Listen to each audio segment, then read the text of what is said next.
ապացին Ադրբեջանի Հանրապետությունը լայնածավալ հարձակում է սկսել Արցախի դեմ,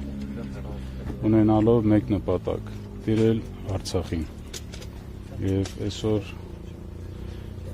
մենք մեր հարգանքի տուրքն ենք մատուցել 44-օրյա պատերազմի ընթացքում զոհված մեր բոլոր հայրենակիցներին, որոնք ընդունել են այդ հարվածը եւ իրենցից կախվածը արել են, որպեսզի կարողանանք կանգնեցնել Ադրբեջանի եւ ոչ միայն Ադրբեջանի, այլ ներգրաված բոլոր ուժերի այդ հարձակումը Արցախի նկատմամբ։ Ինչ վերաբերում է կարող էինք կանգնեցնել կամ խուսափել այդ պատերազմից, մենք տարիներ շարունակ տեղյակ եք, որ ձևավորված եղել Մինսկի խումբ, որը զբաղվում էր այդ հակամարտության կարգավորմամբ եւ տարիներ շարունակ լսում ենք վստահություններ, որ Արցախի հարցը ունի ռազմական լուծման տարբերակ։ Ցավոք սրտի թե աշխարհում, թե ընդհանրապես փոխվել է իրավիճակը, իրադրությունը, տեսակետները եւ այսօր տեսնում ենք եւ ականատես ենք լինում, որ աշխարհում շատ ու շատ հարցեր լուծում են ուժի տարբերակով։ Իսկ ինչ վերաբերում է կարող ենք խուսափել թե չէ, ինձ թվում է ես այդ հարցին այսպես չեմ կարող պատասխանել։ Պարոն Շահրամանյան, հիմա ասում են Հայաստանի ու Ադրբեջանի միջև այլևս խաղաղություն է։ Դուք ինչպես եք գնահատում այս խաղաղությունը, արդյոք սա իրական խաղաղություն է։ Մենք ողջունում ենք ցանկացած նախաձեռնություն, որ ուղղված է խաղաղության։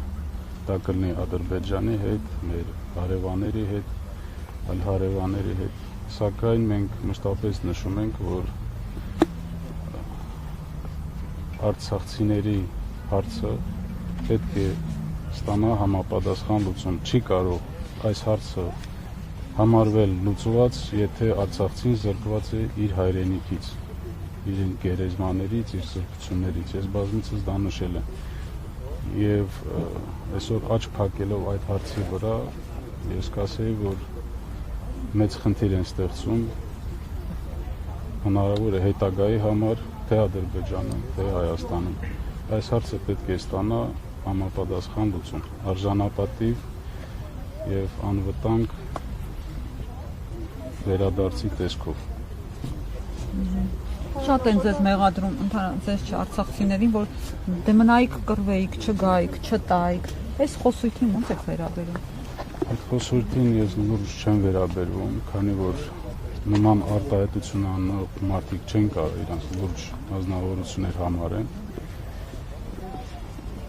2020 թվականի պատերազմից հետո ստեղծված իրավիճակում Հայաստանի Հանրապետության, Ադրբեջանի Հանրապետության, Ռուսաստանի Դաշնության նախագահները ստորագրել են մի փաստաթուղթ, որով դադարեցրել են ռազմական գործողությունները։ Եվ եթե հնարավոր էր շարունակել պայքարը,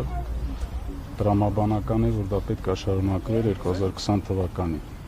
2020 թվականից հետո մենք ունեցել ենք մի իրավիճակ եւ Ադրբեջանին փոխանցվել են շրջաններ Արցախի շուրջ, փոխանցվել են ռազմական մեծ նշանակություն ունեցող դիրքեր Ստեփանակերտի վերևում Շուշիում տեղակայված էր Ադրբեջանի զորքերը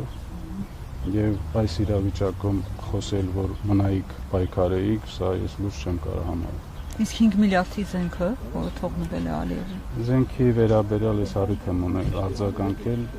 այս բանը նպատակառմար չեմ գտել։ Ժամանակը կգա, կխոսենք դրա մասին, տեղյակ եք, որ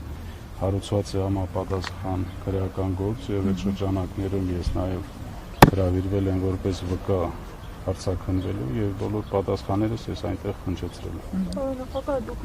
44-օրյա պատերազմին չեք նախագահել, բայց այդուամենայնիվ ուժային կառույցի ղեկավար եք եղել։ Այդ տարիներին պատերազմի ընթացքում ներողություն կար, տպավորություն կարծիք, որ հանգուցալուծում այսպեսի պիտի լինի։ Ես պատերազմի ընթացքում ուժային կառույցի ղեկավար չեմ եղել։ Ոչ, այսպիսի վերջնական տարբերակ մենք չէինք պատկերացնում, չէինք կանխատեսում եւ իմ կարծիքով մենք ձգտել ենք անենք ամեն ինչ, որպեսզի այսպիսի արդյունք չունենանք։ Շնորհակալ եմ։